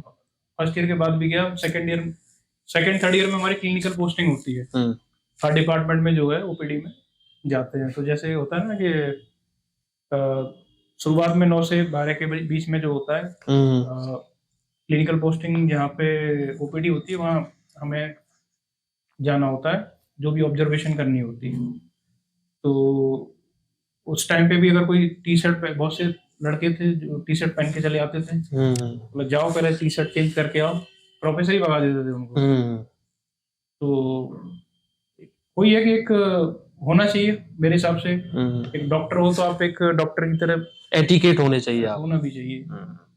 अच्छा, एमबीबीएस के बाद जैसे अभी आप ये रेस्पिरेटरी से पल्मोनिस्ट जो आप बात कर रहे थे, तो ये भी बाई चांस हुआ या एमबीबीएस में सोचा हुआ था आपने? मेरा एमबीबीएस से ही इसके लिए शुरुआत से ही था, जैसे मैं बताऊं आपको कि मेडिसिन में जो केस प्रेजेंटेशन होते हैं हमारे एमबीबीएस में, तो सबसे पहला केस प्रेजेंटेशन रेस्पिरेटरी मेडिसिन का ही मैंने किया था। उसके बाद इंटर्नशिप में जो है कुछ पोस्टिंग आपकी सिलेक्टिव करनी होती है आपको, जैसे कि रेस्पिरेटरी है, स्किन है, फॉरेंसिक मेडिसिन है, ब्लड बैंक है, तो उसमें से भी आपको चूज करना रहता है, तो मैंने उसमें भी जो है पोस्टिंग अपनी रेस्पिरेटरी मेडिसिन ही चूज की थी। मतलब बचपन से आपने सोचा हुआ था कि मुझे डॉक्टर बनना है, एमबीबीएस में आपने सोचा हुआ था कि मुझे यहाँ जाना है? हाँ, और उसके बाद भी बताता हूँ इंटरेस्टिंग चीज, इंटर्नशिप के बाद जैसे ही मेरा 3 महीने में ही पीजी में सिलेक्शन हो गया था, डीएनबी मेडिसिन मिल गया था मुझे, डीएनबी तो पता होगा तुम्हें? जी जी जी जी जी। तो डीएनबी मेडिसिन मुझे मिल गया था, 3 महीने में एग्जाम था, हुआ था, इंटर्नशिप के तुरंत बाद मिल गया था। अब उस टाइम पे रेस्पिरेटरी मेडिसिन की डीएनबी में सीटें हम्म नहीं थी भी तो शायद एक सीट रही होगी। मुझे लेनी थी रेस्पिरेटरी मेडिसिन ही, वो आपने सोचा हुआ था। सोचा हुआ था। मैंने एडमिशन तो ले लिया। हाँ। अभी जो गाजियाबाद में मैक्स है वहाँ मिला था मुझे, हम्म लेकिन अब मेरा दिमाग तो वहीं था, तो मैंने फिर वो 1 महीने में ड्रॉप कर दिया। हम्म उसके बाद फिर मैंने 1 महीने बाद फिर से ऑल इंडिया का एग्जाम हुआ था, फिर मैंने ये निकाल लिया, फिर मैं हाँ, आज जाना यहाँ हूँ, वहीं मैं था यहाँ आपको। हूँ। तो होता है, आपको जहाँ जाना होता है वो आप पहुंच ही जाते हो। डेस्टिनी तो उधर से लिख के आई है पहले से ही, हम्म, हमें तो बस कर्म ही करना है। जी। जी। अच्छा, कोई मैसेज जो नए डॉक्टर्स बनना चाह रहे हैं उनके लिए? देखिए, नए डॉक्टर्स के लिए मैसेज मेरा यही है कि मेडिकल फील्ड में डॉक्टर हमेशा डिग्री लेने के बाद भी हम्म पढ़ता ही रहता है। नेवर एंडिंग प्रोसेस है पढ़ाई का। मतलब स्टूडेंट ही रहते हैं आप? स्टूडेंट ही रहते हैं और आप हम्म स्टूडेंट ही रहिए। हम्म मेरा कहने का मतलब ये है, कभी भी आप ये कोशिश मत करिए कि मैं मेरे को इतना आ गया तो मैं हवा में ना उड़ूं। हम्म आप हमेशा स्टूडेंट ही रहिए और आगे सीखते रहिए। हम्म और दूसरा, हार्ड वर्क करिए। तो मेडिकल फील्ड में इसके अलावा हार्ड वर्क का कोई सब्स्टिट्यूट नहीं है। जितना आप अच्छा करेंगे, जितना हार्ड वर्क करेंगे, उतना आप अपनी स्किल डेवलप कर पाएंगे, उतना पेशेंट को टाइम दे पाएंगे, पेशेंट केयर कर पाएंगे। और तीसरी चीज ये है कि पेशेंट जो है वही आपके लिए जो है किताब है। हम्म क्योंकि ये तो चैलेंज भी है ना, आज कोई पेशेंट आया, कल कोई और बिल्कुल। सिम्टम लेके आएगा आपके पास। कई बार क्या होता है कि बहुत सी चीजें ऐसी देखते हैं जो आप पेशेंट ही आपको पेशेंट के सिम्टम, हम्म पेशेंट खुद वो जितना किताब नहीं सिखा सकती वो आपको उतना सिखाती है। हम्म किताब से तो आप एक बार सीखो, वो जरूरी है, किताब तो सीखना ही पड़ेगा आपको, लेकिन पेशेंट से जो आपको नॉलेज मिलेगी ना, वो किताब जो से भी प्रैक्टिकल बेटर लाइफ की नॉलेज है वो बुक से कहाँ ही मिल सकती है। बेटर मिलेगी। अच्छा, कोविड के बाद जैसे जिन लोगों को कोविड हुआ और वो जो रिकवर कर गए, जी, ऐसे भी कुछ पेशेंट्स आते होंगे आपके पास, बिल्कुल आते हैं। तो उनके लंग्स जो उस समय कमजोर हुए थे, क्या वो इतने सालों बाद आज भी वही स्थिति है या सुधार हुआ है? हाँ, मैं बताता हूँ। देखो, जैसे कुछ पेशेंट थे जिनके आप शुरुआत में जैसे मैंने देखा तो हम्म कुछ पेशेंट्स के तो 2 महीने में लंग्स रिकवर हो गए, जिनकी ज़्यादा हम्म डैमेज नहीं था। कुछ के 6 महीने में रिकवर हो गए। कुछ पेशेंटों में वो परमानेंट लंग्स की सिकुड़न जो है, जिसको हम्म कहते हैं फाइब्रोसिस, जिसमें लंग सिकुड़ जाता है, हम्म वो छोड़ गया है। वो अब तक भी उनमें सिकुड़न है। कुछ परसेंट केसेज ऐसे भी हैं तो वो उनमें सिकुड़न परमानेंट है। कुछ केसेज ऐसे हैं, मैक्सिमम केसेज ऐसे हैं कि जिनमें अभी कोई प्रॉब्लम नहीं है उनको। लंग्स भी नॉर्मल रिकवर कर गए और उनके लंग फंक्शन भी नॉर्मल है। लेकिन बहुत से पेशेंट ऐसे हैं जिनके लंग्स में सिकुड़न पैदा हो गई, तो उनके लंग फंक्शन अभी भी कमजोर है। अच्छा, लंग से रिलेटेड या आपके इस प्रोफेशन से रिलेटेड जो रेस्पिरेटरी वाला है, सबसे बड़ा मिथ क्या है? मतलब सबसे ज्यादा अफवाहें क्या उड़ती हैं इसके बारे में? सबसे ज्यादा अफवाहें उठती हैं इनहेलर के बारे में, अच्छा। कि ये इससे जो है एडिक्शन हो जाता है, हम्म इसकी आदत लग जाती है, हम्म ये तो खराब चीज है।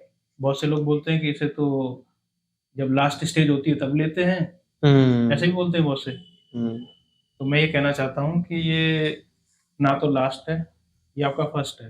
हम्म आपके शुरुआती दौर में ही आपको काम देगा। लास्ट स्टेज में तो आप इसको लेने के लायक भी नहीं तो नहीं रहोगे ना हाँ, भाई। इसके लेने के लिए भी आपको लंग की कैपेसिटी लेने के उस टाइम तो आपको इसको लेने के लायक भी नहीं बचोगे। लंग्स बचे तो रहे हैं पहले लोग हाँ, तो तब ना। उस टाइम तो फिर आपको फिर नेबुलाइजेशन से ही काम लेना पड़ेगा। हम्म और दूसरा चीज, इससे कोई आदत नहीं पड़ती है, हम्म ये आपकी जरूरत है, आपको इस्तेमाल करना है। इससे कोई ऐसा जैसा लोगों को रहता है ना, ये नुकसान करता है, साइड इफेक्ट करता है, ऐसा नहीं है। मिनिमल इसके साइड इफेक्ट हैं। ठीक है। अच्छा, ऐसी कोई चीज जो आप जैसे यहाँ से क्लिनिक से जाते हैं तो ऐसा सोचते हैं कि यार मेरे पेशेंट ये करना छोड़ दे? मैं तो ये कहता हूँ कि वो स्मोकिंग करना छोड़ दें। भाई, सबसे मेन प्रॉब्लम मेरे पेशेंट्स का यही है। मैं बहुत से पेशेंट मेरे पास आते हैं, मैं उनको समझाता हूँ हम्म कि धूम्रपान छोड़ दीजिए आप। हम्म बोलते हैं हाँ, हाँ सर अब तो छोड़ देंगे हम। हम्म अगली बार आते हैं तो फिर वही ले रहे होते हैं। उनके साथ वाले कंप्लेंट करते हैं, वो तो नहीं बताएंगे। हाँ हाँ, वो तो जो फैमिली मेंबर आते हैं। फैमिली मेंबर आते हैं, बोलते हैं कि इनको समझाइए, हम्म तो नहीं नहीं छोड़ रहे हैं। फिर उनको बोलते हैं कि नहीं, छोड़ दूंगा मैं। लेकिन वो ये प्रोसेस कंटिन्यू चलता रहता है। हम्म अच्छा, स्मोकिंग के अलावा कोई और आदत जो चाहते हैं कि पेशेंट छोड़ दे, या कोई गलती ऐसी जो बार बार रिपीट करते हैं लोग? बार बार जो गलती रिपीट करते हैं मेनली मेडिसिन के बारे में पेशेंट करते हैं ज़्यादातर। हम्म प्रॉपर मेडिसिन लेते नहीं है। इनहेलर का भी मैं बताऊं, अगर हम्म मैं कई बार बहुत से पेशेंट मेरे पास आते हैं, जैसे मैंने उनको दवाई दी सांस के लिए, हम्म वो कहते हैं कि ये तो हमको आता है, ये तो हमको इतने दिन से ले रहे हैं, 2 साल से ले रहे हैं, 3 साल से ले रहे हैं, हम्म आप हमें क्या सिखाओगे? मैंने कहा देखिए, आप कभी भी ले रहे हो कोई बात नहीं, बस एक बार मैं भी कंफर्म हो जाऊं, हाँ कि मुझे भी सही तसल्ली हो जाए, सही से ले लीजिए। फिर देखता हूँ तो उनको बेसिक ही लेना नहीं आ रहा होता है, अगर करवाता हूँ तो मैं। अच्छा, यहाँ आप मुझे बताएं कि कैसे कैसे लेना होता है वो। देखिए तरीका होता है उसका, जी। हर किसी का, जैसे ये ड्राई पाउडर वाला जो है, हम्म इसमें जैसे पहले आप कैप्सूल डालेंगे, फिर उसको ब्रेक करेंगे, उसके बाद आप जो है पहले पेशेंट को सांस छोड़ने के लिए बोलेंगे, ठीक है, ताकि आपका फेफड़ा खाली हो जाए। उसको फिर आप मुंह में रखेंगे, होठों से टाइट दबा लेंगे, ठीक है, और फिर उसको आप जो है लंबा खींचेंगे। हम्म खींचने के बाद अंदर। 10 सेकंड सांस आपको अच्छा, रोकनी है। एज इट इज रहेंगे आप। 10 सेकंड आपको सांस रोकनी है। 10 10 सेकंड के बाद आप धीरे धीरे नाक से उसको छोड़ दीजिए। तो इस तरह से उसको लेना रहता है। अच्छा, जैसे क्या क्या गलतियां आपने ऑब्जर्व की हैं, लोग क्या क्या गलतियां करते हैं इसमें? गलतियां, अभी बहुत से पेशेंट तो उसको खा रहे होते हैं कई बार, ये तो अच्छा। खानी खानी है, अच्छा, कैप्सूल को पानी के साथ अंदर ले पानी ली। के साथ अंदर ले रहे हैं। बहुत से उसको मुंह की जगह नाक से ले रहे होते हैं। और सबसे कमाल की चीज तो मैंने देखी कि उसने कैप्सूल खोला, ये जो लॉलीपॉप नहीं आती है हाँ हाँ हाँ गाँव में, हाँ लॉलीपॉप में एक स्ट्रॉ रहता है ना, हाँ जिसके हाँ अंदर हाँ छोटा सा पाइप, हाँ तो उस कैप्सूल खोलने के बाद उसमें जो पाइप डाला और उससे खींच रहा है वो। और कई बार जो जैसे जिसमें बटन को प्रेस करना होता है ना, प्रेस ही नहीं करते हैं। बटन दबाओगे तभी तो मेडिसिन उसकी ब्रेक होगी, तभी तो मेडिसिन रिलीज होगी, नहीं हो रहा है। पेशेंट बोल रहा है मैं तो उसको आधे घंटे तक करता रहता हूँ, दवाई निकलती नहीं है इसमें से।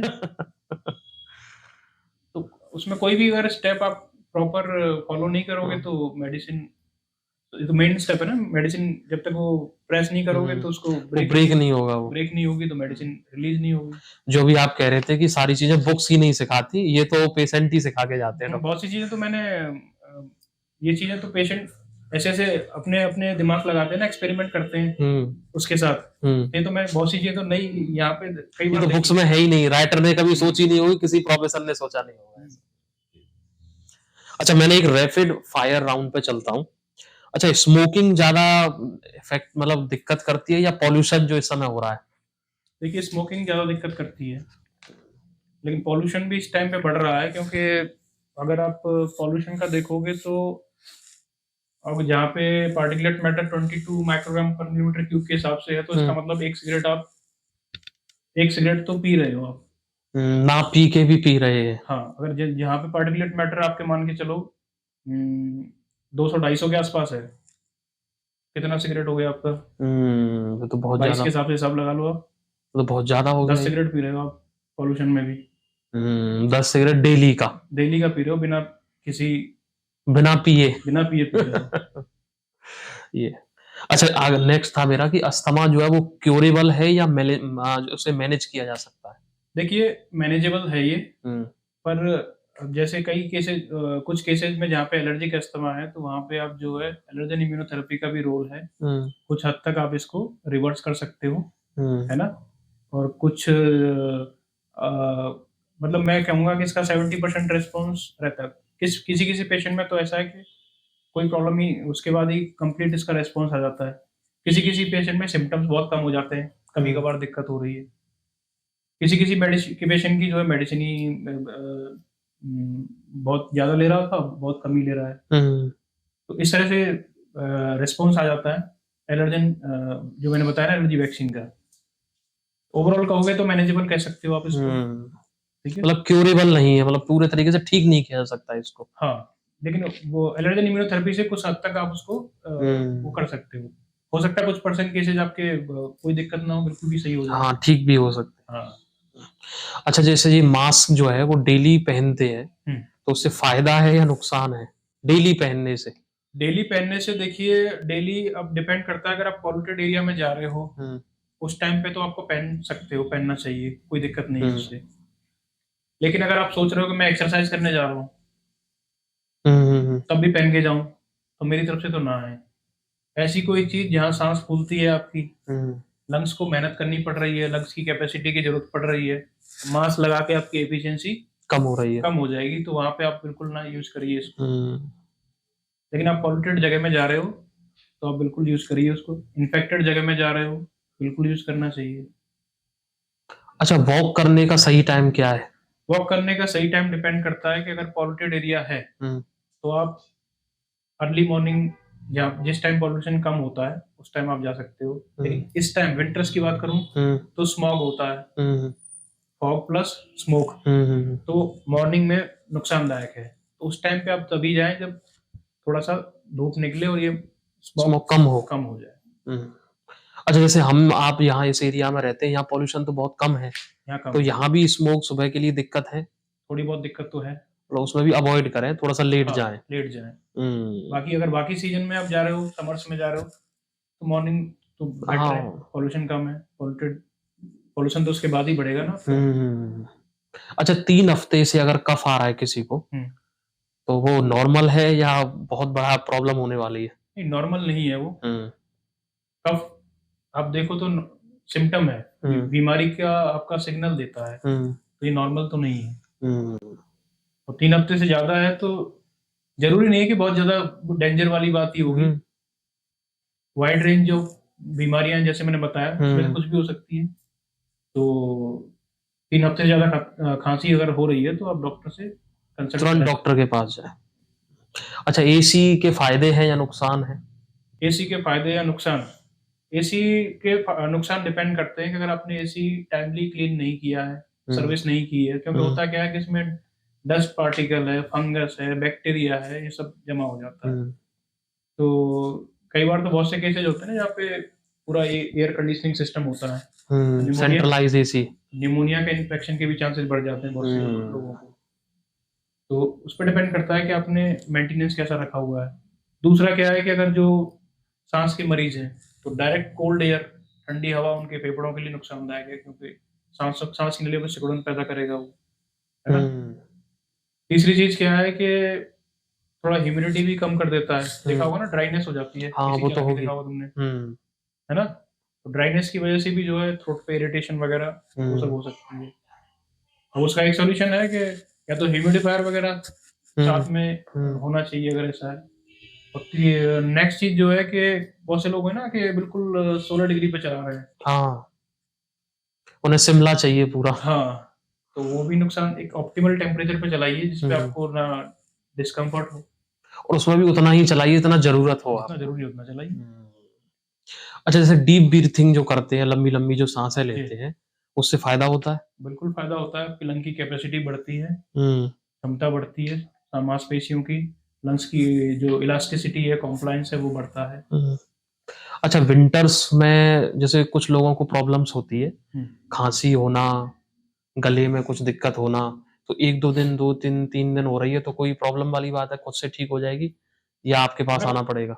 नहीं, अगर 2-3 दिन में दिक्कत हो रही है तो वो आपकी सिंपल फ्लू या उसकी वजह से तो वो अपने आप भी ठीक हो सकती है। हुँ, अगर हुँ। बहुत लंबे समय तक चल रही है तो डॉक्टर को कंसल्ट करना चाहिए।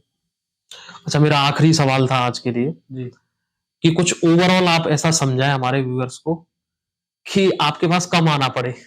कम आना पड़े, बहुत अच्छा सवाल है ये। जी। पहली चीज तो जो है टीकाकरण का है, जी। वैक्सीन।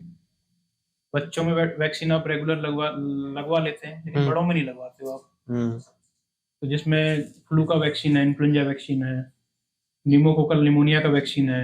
ये कब लगती है थोड़ा आप आइडिया दें? फ्लू वाला वैक्सीन जो है इन्फ्लुएंजा का, ये हर साल लगता है आपका। हुँ, हर साल आपका ये सितंबर अक्टूबर सीजन में लगता है, ठीक है। निमोकोकल वैक्सीन आपका जो है वो पीसीवी 2021 आता है, ये आपका जो है वन टाइम ही लगता है, ठीक है। 65 साल से ऊपर तो किसी को भी लगाना चाहिए एज के हिसाब से। हुँ, दूसरा, अगर 19 से 64 साल के बीच में हो तो अगर आपको कोई परेशानी है, जैसे फेफड़े की, दिल की या और कोई किडनी की कोई परेशानी है तो लगाना चाहिए। तो ये 2 वैक्सीन तो लगने ही लगने होते हैं। उसके बाद जो है कई पेशेंटों को हर्पीज वगैरह हो जाता है, देखा होगा ना हर्पीज, हर्पीज वाले दाने पड़ जाते हैं, पेन होता है। तो ज़्यादातर ये हमारे सांस के मरीजों में भी पाया जाता है, जिनकी सांस की वजह से पूरे बॉडी में इन्फ्लामेशन होता है, तो उसकी वजह से ये एक्टिवेट हो जाता है। तो उनके लिए भी एक वैक्सीन है, सिंगल्स वैक्सीन, हर्पीज वैक्सीन है, 50 साल के ऊपर, वो भी रिकमेंडेड है। उसके बाद जो है डिप्थीरिया, पर्टुसिस का वैक्सीन है, ये तो शायद बचपन में भी लगता है, बचपन में भी लगता है, जिसको डीपीटी शायद, हाँ डीपीटी दो 3 डोज लगते हैं उसके। तो ये जो है हमारे सांस के मरीजों में भी, सीओपीडी वालों में रिकमेंडेड है, हर 10 साल के बाद रिपीट होना चाहिए, ये है। तो ये सब चीजें फॉलो करें, वैक्सीन करें। दूसरी चीज, आप जो है एक्सरसाइज और फिजिकल एक्टिविटी की जिसकी बात मैं कर रहा हूँ, तो एक्सरसाइज में कई तरह की एक्सरसाइज आप कर सकते हो।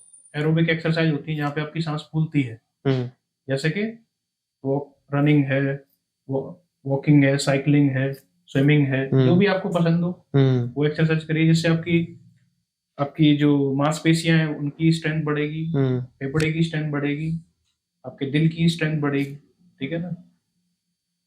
तो उसके बाद लंग्स की एक्सरसाइज है, प्राणायाम, जैसे तुमने बताया डीप ब्रीदिंग है, ठीक है, तो उसमें योगा वगैरह भी है, तो ये करना चाहिए। उसके बाद है डाइट। डाइट में जो है एंटीऑक्सीडेंट जिसमें ज्यादा हो आपके, जैसे कि आपके फल हैं, हरी सब्जियां हैं, तो ये आपको जो है भरपूर मात्रा में लेना चाहिए। होता क्या है कि जो सांस के मरीज होते हैं, एनर्जी जो हमारी बॉडी में बनती है, कैसे बनती है?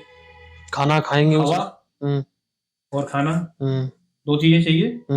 हवा और खाना दोनों रहेगा तो बॉडी एनर्जी बनाएगी उससे।